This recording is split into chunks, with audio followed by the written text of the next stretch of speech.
கிறிஸ்துவுக்குள் மிகவும் பிரியமானவர்களே, இயேசு கிறிஸ்துவின் நாமத்தில் உங்கள் யாவரையும் அன்போடு கூட நான் வாழ்த்துகிறேன். இந்த நாளிலும் தேவன் நம்மோடு கூட இடைப்படுகின்ற வார்த்தை எரேமியா 31 அதிகாரம் 3 பின்பாகம். ஆம், அநாதி சிநேகத்தால் உன்னை சிநேகித்தேன், ஆதலால் காருண்யத்தால் உன்னை இழுத்துக் கொள்கிறேன். இந்த வார்த்தையின் மூலம் தேவன் இன்றைக்கு அவர் நம் மேல் வைத்திருக்கிற அன்பை வெளிப்படுத்த விரும்புகிறார். ஏன் என்று சொன்னால், பூரண அன்பு பயத்தை புறம்பே தள்ளுமாம். அப்போ இன்றைக்கு உங்க வாழ்க்கையில எந்தெந்த காரியங்களெல்லாம் குறித்து பயந்து கொண்டு இருக்கிறீங்களோ, இன்றைக்கு அந்த பயத்தை போக்க தேவன் இன்றைக்கு அவர் உங்க மேல வைத்திருக்கிற அன்பை வெளிப்படுத்த விரும்புகிறார். அப்போ இன்றைக்கு இந்த காரியம், இந்த வார்த்தை சொல்லுகிறத நம்ம பார்க்கணும்னா, இது ஆங்கிலத்தில் I have loved you with an everlasting love. அப்போ ஒரு நாளும் மாறாத அன்பு. அப்போ அந்த அன்புனால, எவர்லாஸ்டிங் லவ், என்றென்றைக்கும் இருக்கிற அன்புனால அவர் நம்மை நேசிக்கிறாரா, அவருடைய அன்புனால நம்ம இழுத்து கொண்டு இருக்கிறாரா. அப்போ இன்றைக்கு நம்ம நினைக்கலாம், ஏதோ கிறிஸ்துவ நம்ம ஏற்றுக்கொண்டோம், நம்ம விசுவாசிச்சோம், அதனால இன்றைக்கு கிறிஸ்தவர்களாக இருக்கிறோம் என்பதினால் அல்ல. இன்றைக்கு அவர் நம்ம இழுத்து கொண்டு இருக்கிறார், அவர் நம்மை தெரிந்து கொண்டிருக்கிறபடியினால இன்றைக்கு நம்ம அவர் பிள்ளைகளாய் இருக்கிறோம் என்பதை நாம் அறிந்து கொள்ள வேண்டும். உன்னத பாட்டு 7 அதிகாரம் 10 அந்த தலைவி சொல்லுகிறதாய் வருகிற பாடல் என்னன்னா, நான் என் நேசருடையவள், அவர் பிரியம் என் மேல் இருக்கிறது. அப்போ இன்றைக்கு நாமும் அப்படித்தான் சொல்ல வேண்டும். நாம் இன்றைக்கு நம் நேசருடையவர்களாக இருக்கிறோம். அவருடைய பிரியம் எப்பொழுதும், ஒவ்வொரு நொடி பொழுதும் இன்றைக்கு நம் மேல் இருக்கிறதாம். உன்னத பாட்டு 8 அதிகாரம் 6 நம்ம பார்க்கிறோம்.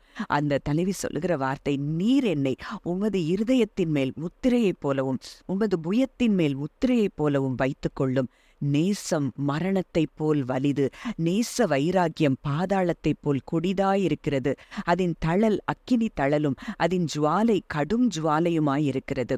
அப்போ இங்கே இந்த காரியம் சொல்லப்பட்டிருக்கிறது என்னன்னு பார்க்கும்போது, அங்க அந்த தலைவி சொல்லுகிறாளாம், அங்க மணவாளனை பார்த்து, உம்முடைய இருதயத்தின் மேல் முத்திரையை போல வைத்துக் கொள்ளும். அப்போ முத்திரைங்கிறது எதற்கு அடையாளமா இருக்கிறது?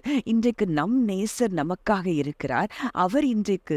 அவர் நம்மை எப்படி வைத்திருக்கிறாராம்? முத்திரை போல வைத்திருக்கிறாராம். அந்த முத்திரை அப்படிங்கிறதுக்கு என்ன அர்த்தம் அப்படின்னா, ஒரு அன்பிரேக்கபிள் இன்டிமேட் ஒரு பாண்ட். அதுதான் முத்திரை. அதை உடைக்கவே முடியாது. அந்த அன்பை யாராலும் உடைக்க முடியாது. இன்றைக்கு தேவன் அப்படித்தான் நம்மை நேசிக்கிறார். யாராலும் அந்த அன்பை அசைக்க முடியாது. அந்த அன்பை கொண்டு தேவன் இன்றைக்கு நம்மை நேசிக்கிறாராம். எப்பொழுதும் அவருடைய இருதயத்துல நம்மை முத்திரை போட்டு வைத்திருக்கிறாராம். அப்போ இப்படியான ஒரு அன்பு தான் தேவ அன்பாய் இருக்கிறது. ஒரு நாளும் மாறாத அன்பு, ஒரு நாளும் உடைக்கப்பட முடியாத அன்பு. ஒருவேளை இன்றைக்கு நம்ம சில தவறுகள் செய்யறதுனால அவருடைய அன்பு ஒரு நாளும் மாறி போகாது.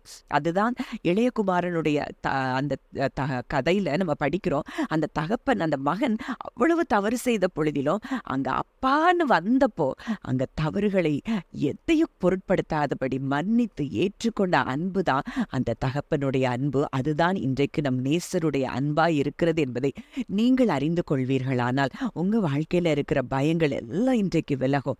ஏன்னா சத்ருவானவன் பல பயங்களை கொண்டு வந்து நம்மை கில்ட் கான்சியஸ்குள்ளேயே, கண்டமினேஷனுக்குள்ளேயே கொண்டு வந்து, நீ உன்னை தேவன் நேசிக்க முடியாது, அவர் உன்னை வெறுத்துட்டார் அப்படின்னு சொல்ல வைக்கிறான்.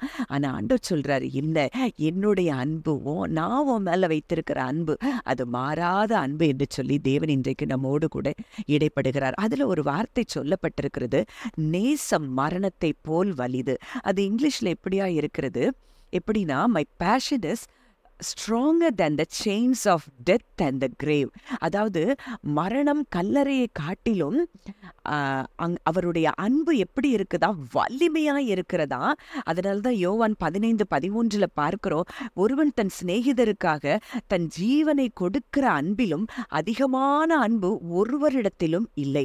அப்போ இன்றைக்கு நமக்காக அவர் ஜீவனை கொடுத்து நம்மை மீட்டெடுத்திருக்கிறது மாத்திரம் அல்லாமல், அந்த அன்பு எப்படி இருக்குதா? அவருடைய மரணத்தையும் வென்று நமக்காக உயிர்த்தெழுந்து இன்றைக்கு நம்மையும் அவரோடு கூட உயிர்ப்பித்து இன்றைக்கு உன்னதங்களிலே அவரோடு உட்கார செய்திருக்கிறார் அப்படின்னு வேதம் சொல்லுது. அப்போ எவ்வளவு பெரிய அன்பு இன்றைக்கு தேவன் நம்ம மேல் வைத்த அன்பு, இயேசு கிறிஸ்து நம்ம மேல வைத்த அன்பு அப்படிங்கிறத நீங்க உணர்ந்து கொள்வீங்கன்னா எந்த காரியத்தை குறித்தும் நமக்கு பயம் வராது, சோர்வுகள் வராது. அதனாலதான் ரோமர் 8:39 கூட பார்க்கிறோம், உயர்வானாலும் உயர்வானாலும் தாழ்வானாலும் வேற எந்த சிருஷ்டியானாலும் நம்முடைய கர்த்தராகிய இயேசு கிறிஸ்துவில் உள்ள தேவனுடைய அன்பை விட்டு நம்மை பிரிக்க மாட்டாதென்று நிச்சயித்திருக்கிறேன். எதுவும் அவருடைய அன்பை விட்டு நம்மை பிரிக்க முடியாது. அப்போ இன்றைக்கு நீங்க அறிந்து கொள்ள வேண்டிய ஒரு விஷயம், உங்களை அவருடைய அன்பை விட்டு எதுவும் பிரிக்க முடியாது. உங்க நினைவுகள், உங்க சிந்தனைகள், உங்களை குற்றப்படுத்துகிற அந்த சத்துருடைய நினைவுகள் வேணா அவரை விட்டு உங்களை பிரிக்கலாமே தவிர அவருடைய அன்பை விட்டு நம்ம எதுவும் பிரிக்க முடியாது. அதனாலதான் பவுல் ஒரு அழகான ஒரு ஜெபம் செய்கிறார். அதை ஒவ்வொரு நாளும் நம்ம ஜெபிக்கணும். எபேசியர் 3:18-19 சகல பரிசுத்தவான்களோடும் கூட கிறிஸ்துவினுடைய அன்பின் அகலம், நீளம், ஆழம், உயரம் இன்னதென்று உணர்ந்து அறிவு கெட்டாத அந்த அன்பை அறிந்து கொள்ள வல்லவர்களாகும் வேண்டுகிறேன் அப்படின்னு சொல்லி அங்கே பவுல் ஒரு அழகான ஜெபம் செய்கிறார். அப்ப இந்த அன்பை நம்ம ஒவ்வொரு நாளும் அறிந்து கொண்டோம் அப்படின்னா அந்த அன்பு, அந்த தேவ அன்பு, அந்த பூரணமான அன்பு நம்ம எல்லா பயங்களிலிருந்தும் வெளியே கொண்டு வரும். என் வாழ்க்கையில இந்த சூழ்நிலை இப்படி முடிஞ்சிருமோ, இந்த காரியம் இப்படி ஆயிருமோ அப்படின்னு சொல்லி இந்த பயங்களுக்கு நம்ம வாழ்க்கையில இடமே இருக்காது. ஏன்னா அவ்வளோ இன்டிமேட்டா நேசிக்கிற ஒரு தகப்பன் நமக்காக எல்லாவற்றையும் செய்து முடிப்பார் என்கிற அசைக்க முடியாத நம்பிக்கை உங்களுக்கு வரும். அப்ப அந்த அன்பை நம்ம அறிந்து கொண்டா போதும். ஏன்னா அவருடைய அன்பு மரணத்தை காட்டிலும் வலிமையானது என்பதை நமக்கு நிரூபித்து காட்டியிருக்கிறபடினால அதே அன்புல தான் உங்களை நேசிக்கிறார். ஜெபிக்கலாம். நல்ல தகப்பனே, நன்றியோடு உம்மை துதிக்கிறோம், ஸ்தோத்தரிக்கிறோம். அப்பா ஆண்டவரே, இந்த நாளிலும் எங்க மேல நீங்க வைத்திருக்கிற அந்த அன்பை நினைத்து நாங்கள் உம்மை துதிக்கிறோம். அப்பா எவ்வளோ அன்பப்பா ஆண்டவரே. அப்பா எங்களுக்காக ஜீவனை கொடுத்து ஆண்டவரே மரித்து உயிர்த்தெழுந்து இன்றைக்கு எங்களை உம்மோடு கூட உயிர்ப்பித்து உன்னதங்களிலே அப்பா எங்களை உம்மோடு கூட அமரப்படி இருக்கிறீரப்பா. உமக்கு நாங்கள் நன்றி செலுத்துகிறோம். இந்த அன்பு ஆண்டவரே எங்களை ஒரு நாளும் வெட்கப்படுத்த முடியாது. அந்த நம்பிக்கை எங்களை வெட்கப்படுத்தாது என்பதை நாங்கள் அறிந்து விசுவாசித்து உம்மை துதிக்கிறோம். இந்த அன்பினால ஒவ்வொருவரையும் நிரப்பும்படியாக நாங்கள் ஜெபிக்கிறோம். கர்த்தர் அப்படியே செய்கிறபடியினால் நன்றி செலுத்துகிறோம். இயேசுவின் மூலம் கேட்கிறோம், ஜீவனுள்ள நல்ல பிதாவே, ஆமென்.